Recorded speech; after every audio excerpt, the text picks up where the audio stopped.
Hey, Griswold Tiger Nation. This is Coach Coop with Pause for Thought. Man, what a fall sports season. It just seemed like it just started last week, but we're 2 months in. We're already in November, which is nuts. So, fall sports, I feel, it did very well.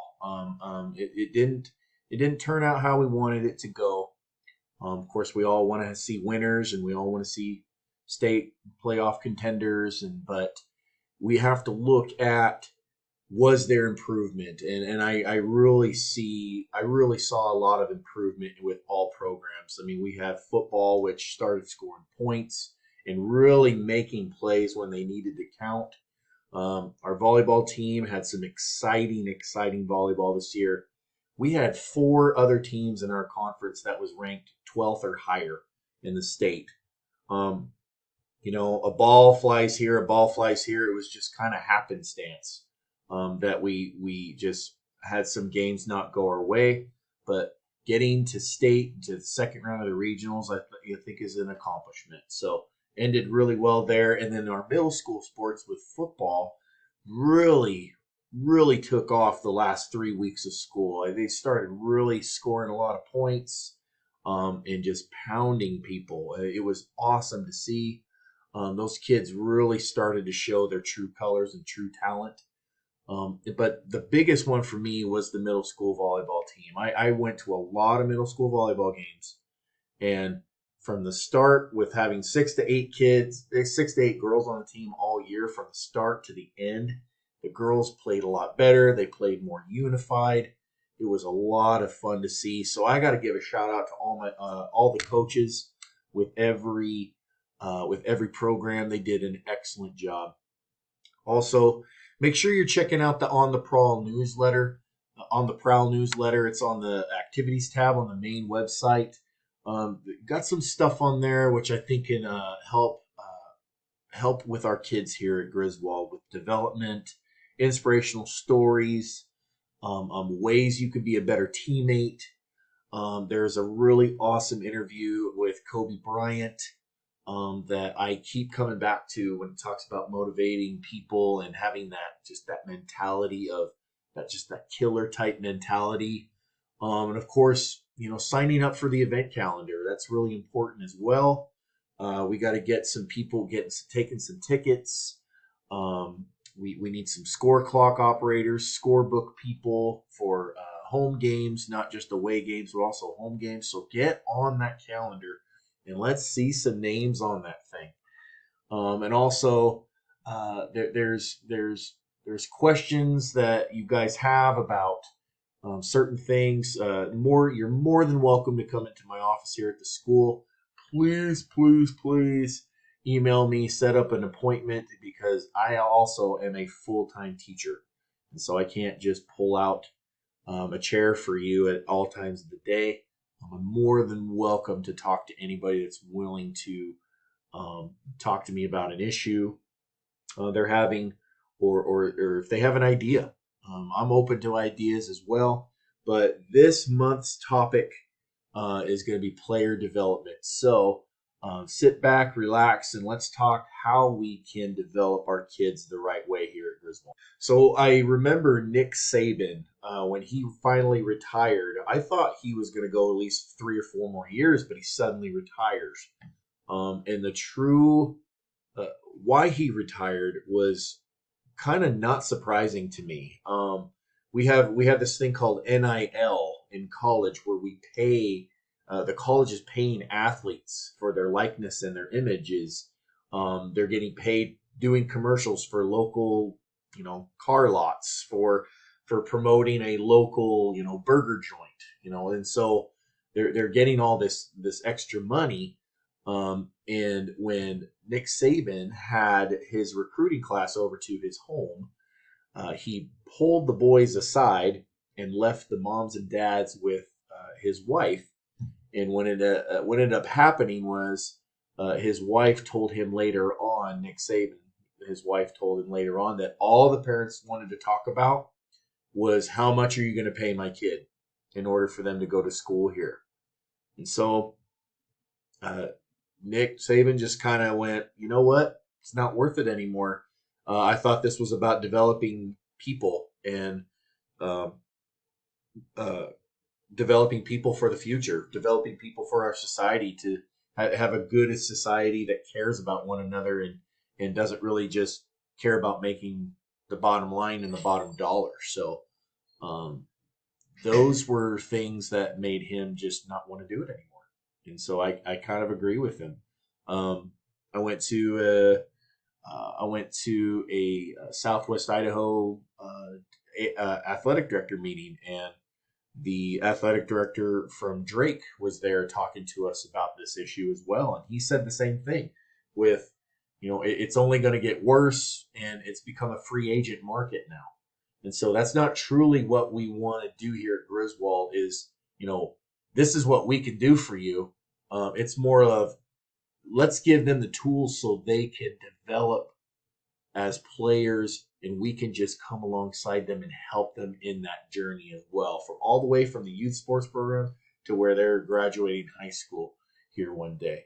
So these are kind of the 7 things I want to talk about. I'm going to briefly go over every single one because I'm hoping not to make another 15-minute video. So the first one we'll talk about is the essential question of how do I develop players in my program. As a parent, I would also say as a coach, and also as a community, other kids, other parents' kids, and my best friend's kid, and it's just all those things. That's a very good question to ask, and hopefully we can answer it in this week as we talk about player development. What I had to learn really early on is I need to ask for help. I need to learn to delegate, and I need to learn to surround myself with people I want to do life with, but also they have the same kind of focus as I do when it comes to developing players. And so for me, I got Heath Larson doing strength training. I got a really good coaching staff here that gives the care and wants what's best for your kids. And the thing for me is I'm investing back into the coaches. So this month I invested in all of our female coaching staff here at the high school and middle school level with taking them to the She Coaches Clinic in Ames. And we bring some of our student athletes that are female in the school. We brought them with them so they can see what leadership really looks like and to get ideas to bring back to the school to put us back on a track of not just having a winning programs, but also to develop a develop an ethical kind of character here, where we have just really good character type kids. And so when you ask for help, it's not a sign of weakness. It's a sign that you are intelligent enough to know that you can't do every single task that's on your list. You're not super coach. You're not super mom or super dad. You are simply asking someone else that might have more time or more resources or just simply is better at doing that thing that you're trying to accomplish when it comes to developing your student athlete. Another thing I like to talk about is you just don't need to focus on wins and rankings.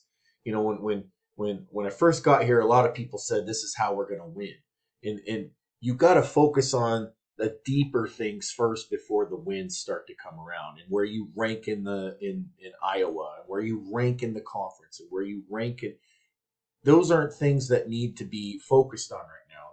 The main focus is we're trying to get our kids at a level where we're developing them to become better people, and not so much focus on just wins and losses all the time, because we need to focus more on how do we encourage the athlete to want to get better, want to show up, not have to be reminded to show up, that wants to be here, that wants to walk out as a group after practices or after games, especially after a loss. When you start seeing kids walk out individual, that's a sign that your program is probably not on the right track.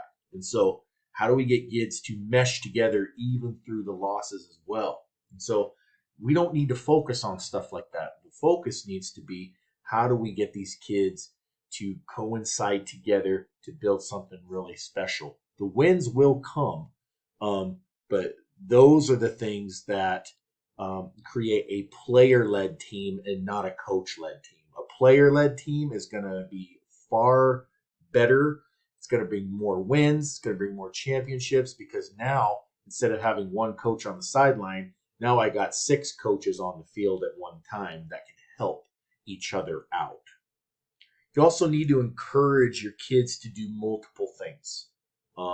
We don't want to just be a basketball player. That's not going to help with recruiting either. If you feel your kid's good enough to do college sports, a lot of your recruiters want to know, what other things do you do in the school? Are you part of the chess club? Did you do the school play?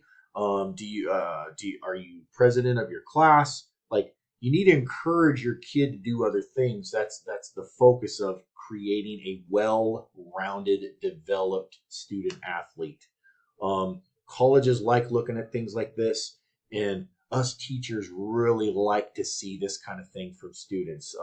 We don't want to just look at as a kid as a basketball player. We want to look at them as an artistic, a creative, a growth mindset type of leader, or a person that knows when to lead. Those are the athletes we want to have here at Griswold, not the athlete that just does one sport and that's it.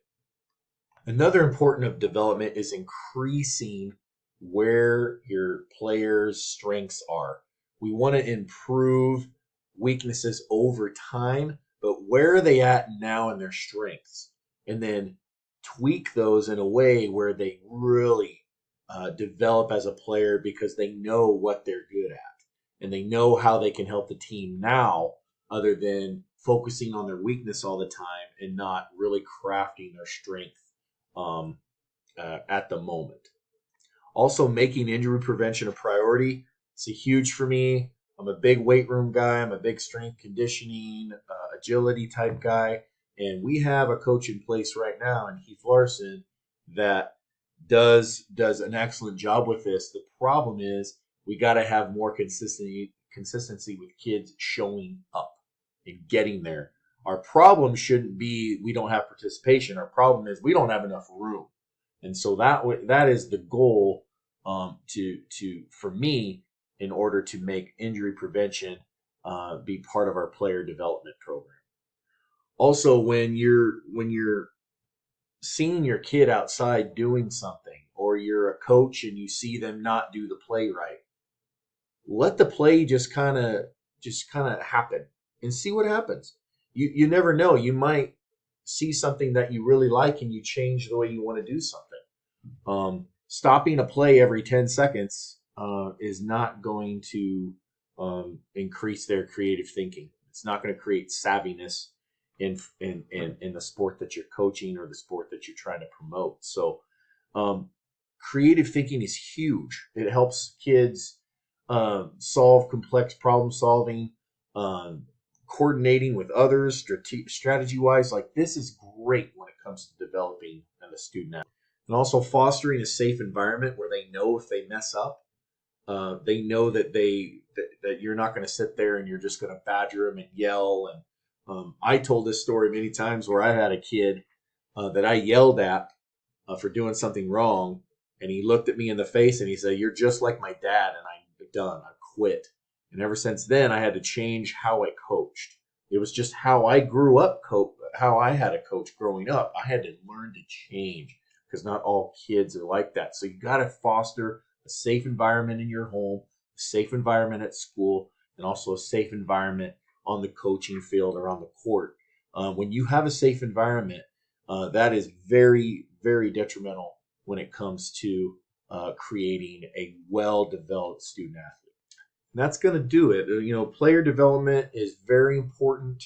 We don't want to create a bunch of kids that are entitled, feel that they deserve to have playing time, feel that they whatever on top, A, B, C, or D, or all above. We want to create kids that are really committed to showing up, putting in the work, and just learning to enjoy each other and enjoy each other's company. Player development is all about that. Remember to sign up for the calendar, watch the On the Prowl newsletter, look at it. I'll see you at the games.